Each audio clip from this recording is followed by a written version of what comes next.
It gives them certain damage. It controls people. And they just want to hold them into place. And this is perfect for them. There's enough time for them to take people down. I mean, chasing down people, yes, that's true. But you still have to take into consideration the Zaman Force. Harith wants to be there. You know, Ling might be chasing them down. But I think Ling on the other side is just gonna go for the backline. I think that's their main idea here. Yeah, we've seen this sort of composition before from the side of Bren Esports. What I'm really surprised is that they honestly didn't bother about the Alice pick or the Sylvana, which easily could have been banned away, and they offer 1-1 instead, which kind of secures things for RRQ. Like, hey, if game one it went our way, we're gonna do it again. Yeah, I see where you're coming from here. And okay, so give or take, I think RRQ was prepared to lose the Sylvana, or arguably flex the chill. But I think it's time as we get into the game to figure out this conclusion as we move on into game 2. Please, Butters, Contra, as well as Leo, go for it. Cast this game. Give us some color. Here we go. Bren Esports versus RRQ Hoshi. If Butters was right, if the pacing for Bren Esports actually is beneficial, that they learned a little bit from game number 1, we'll see. This should be the litmus test for that. Now, Lusty leashing a bit for Carl TZ. This is a quick purple. I think this just allows Carl TZ to be able to move out a little faster, get that BMI, and get that extra little bit of damage and mobility. And then moving on, that's also the purple. Oh, no, orange first. Orange first here for Sin. Pretty interesting start, as we are already seeing a little bit of contest going over on towards Little Wanderer. And okay, I guess we're going to be staring at them just having a chance of snatching it away. It makes a lot of sense to just go for the orange first for the Ling. Just because you want to be a bit faster than the Claude. Game number 2 here.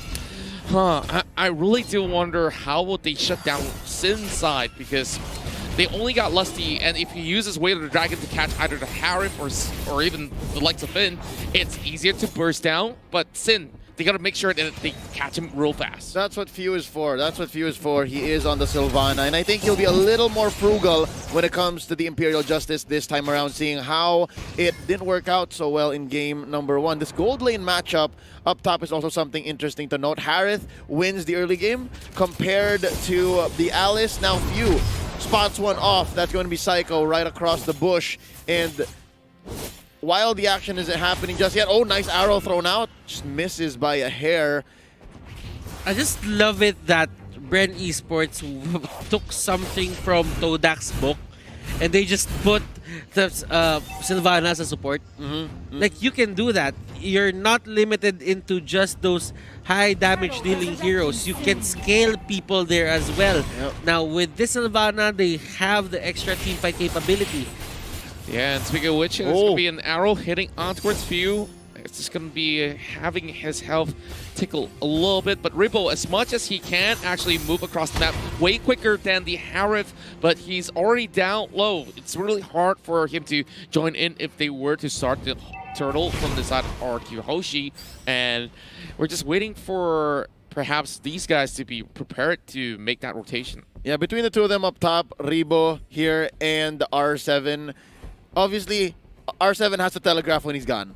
But Ribbo, on the other hand, can rotate towards mid and then somehow help out if this turtle fight does break out. As you can see, it's Lusty just waiting here in that pixel bush. That's going to be Zaman Force already committed. So Ribbo can say, hey, no more Zaman Force. I think we can move on, try to do something. And after this orange buff, we can expect something big from Carl. Yeah, and it's already going on the recall, so he can directly walk straight in towards the turtle pit pretty much quickly.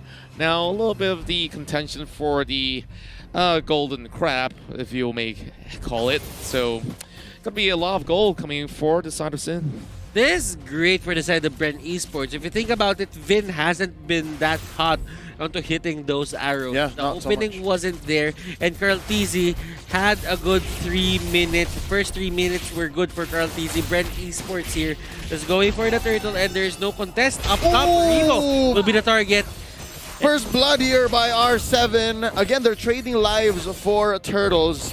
Ribbo taken out. That's going to be a huge move for Sin, the first kill of the game.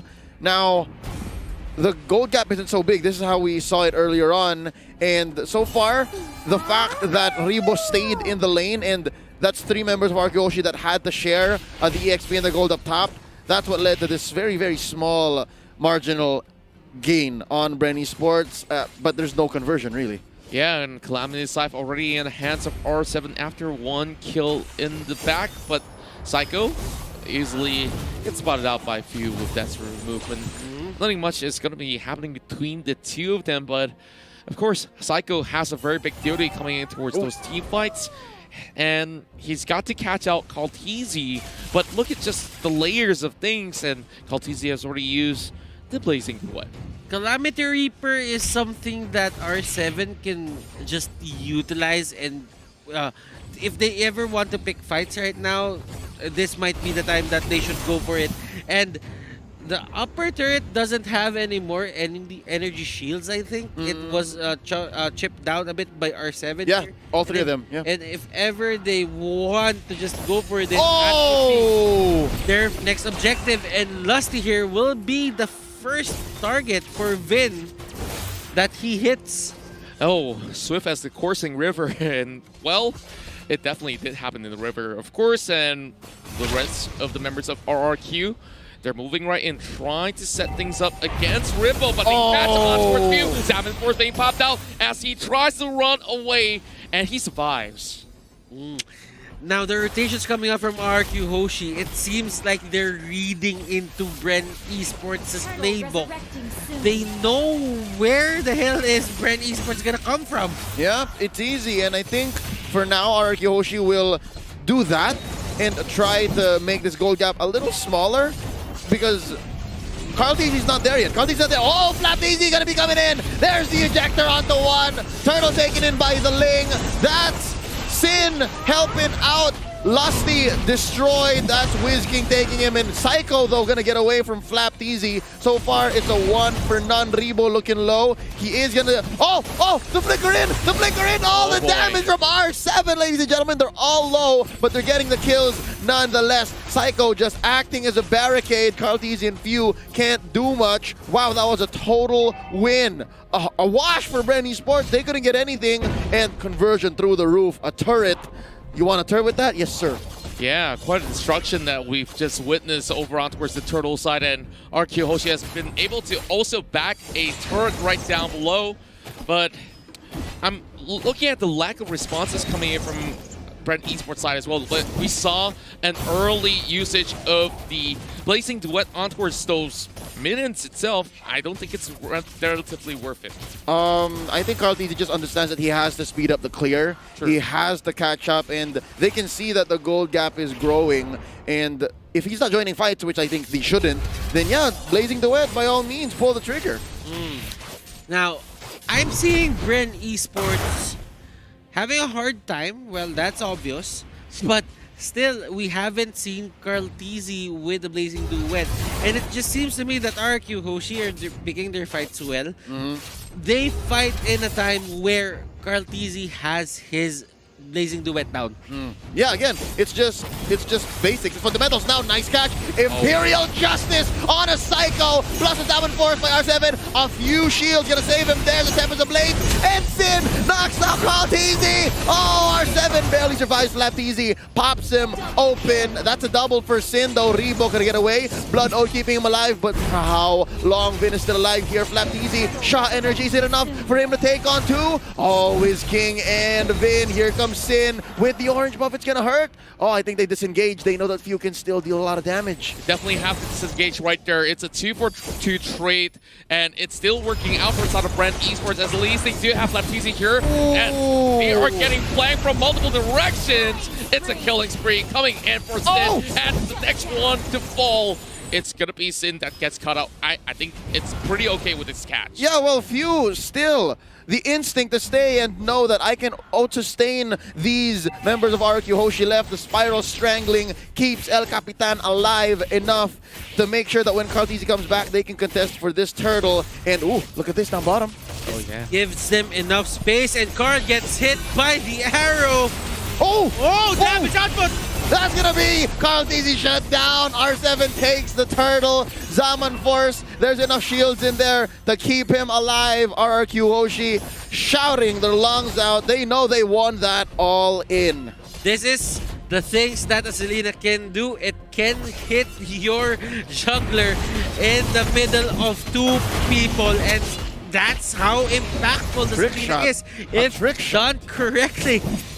Oh, you just look at Whisking and he does not even care how much you can put upon it, but Psycho is getting focused on, and they are already trying to get away to cut through the throats, and the Yuzong still gets away with that kill after expending that execute. Oh, that was a beautiful execute. Full range, I believe, because Flapteasy clicked it as he was exiting. Now, if only this was a Festival of Blood. I think he made the call. That was a calculated decision prior to the game. He picks Killing Spree so that he lasts longer in these fights. I'm wondering if he's kicking himself right now saying, oh, I could have gotten stacks. I could have gotten stacks.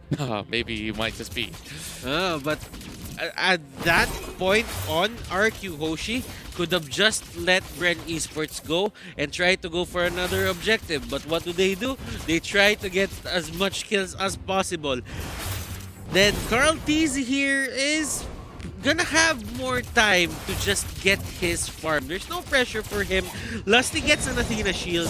They are slowly scaling up to that point where RQ Hoshi, they might not have an answer for this Claude anymore. Oh, here we go. Black Dragon form. Flapteasy comes in. There's the Imperial, just catches one. R7 decimated. And now underneath the turret, this fight is going to continue. They're going to trade out Lusty. Taken out by Psycho. It's tank-on-tank violence. I still call it supportal combat. No. Oh, down bottom. Sin with the split push. Ladies and gentlemen, that's a worthy trade. That was way too sneaky coming from the side of RRQ. Yes, they did trade, and it's okay for R7 right there as they still managed to catch on towards Lusty. Mid lane. No, an ejector into the back. Tempest the Blades keeping him down. They're still alive. Flapteasy, quite a few hits. Few able to help ideally survive, but only for so long because Flapteasy is gonna bite it right here. It's only Few and Rebo. Lusty gonna be trying to come back. Let's get Blood Ode into the back lines, and Vin is getting the brunt of this all. And right now it's Few, and he's Spiral Strangling once more, poking the front lines, and there's Zaman Force. Oh, you do best to disengage, and R7 gets one still. And these are the fights where you can see the split decision making coming on from these teams. Carl TZ goes back in, takes down Ling. Now when they saw that, someone just jumped on Carl, took him down. The threat assessment here for both teams are so on point. They turn instantaneously if ever a high priority target is in front of them. Yeah, as much... you just took the words right out of my mouth. They just appear and immediately they pull the trigger right there, just like how Rebo is getting chunked out. Blood Ode trying to survive, but Rebo will still fall nonetheless. Now RQ, they should be able to get the top side of the tier 1s, and the Lord is already out, but Few already engaging, and Kaltizi gets caught out. That's going to be the ejector into the Imperial Justice, resulting to not much. Tempest of Blades going to want to start a little bit more trouble in the purple buff. Bren Esports' jungle is a hot zone. That's going to be one for Few, one for Flapteasy. That's a double though. Sin shut down by the half dragon. Flapteasy here, he wants more. He smells blood. 2 for 2. I think that's as good as Bren Esports can get. Okay, so now that's a 2 for 2, but the advantage here for Bren Esports is they have the retribution. They can get the Lord, probably try to slow it up a bit, but Psycho and Whisking, they won't let that happen. They're gonna force the issue, and here comes Rebo. Psycho gonna be going back. Oh, we have the dragon. Lassie says, get away from here, and the Lord is secured by Bren Esports. Just one slight mishap coming from the side of RRQ Hoshi has opened things up, and it all led to this. When they saw Sin was already out, immediately they called for it, especially, you know, having no retribution on the side of RRQ. And by the time Rebo come, RRQ says, okay, this is definitely not gonna be our Lord. And oh boy, this might just be the biggest comeback coming towards game 2. Butters, I have a question for you. 3 towers on RRQ Hoshi, but Bren Esports got the Lord. Who won the trade? Definitely Bren Esports, because they are the ones who's gonna stall the game a bit. Now, this is a Luminous Lord. This is something RRQ Hoshi needs to send 2 to 3 people for. At least. At least. So that means the turrets on the side of RRQ Hoshi are bound to go down, and that is one turret immediately at the hands of Bren Esports. Guess what? They're even sending their own man upon it just to try to buy even more time, but here's defensive Tempest Blaze onto Sin. He is out of this fight for now. Another push in mid. I think that turret down bottom might be next. Nay, make it this one in mid. And right now, Bren Esports, they're just taking as much time as they need to be able to secure the late game. Carl Teasy, call him Mr. I Don't Sleep. Now, Leo Contra, this is where the jungle choke happens. You can see that Bren Esports is scattering themselves all over the map. Contra, you were saying. Yeah, it's all resources for the side of Bren Esports right after securing that Lord. Not only that, you see so many layers that we saw coming from the side of RQ. Yeah, they want to go in for those picks every single time that they see Bren Esports. They try to dive right at them. Just look at the goal lead right now swinging in favor of the side of Bren Esports. Already 2.5, and well, there's going to be a lot of money for them to buy all these items in.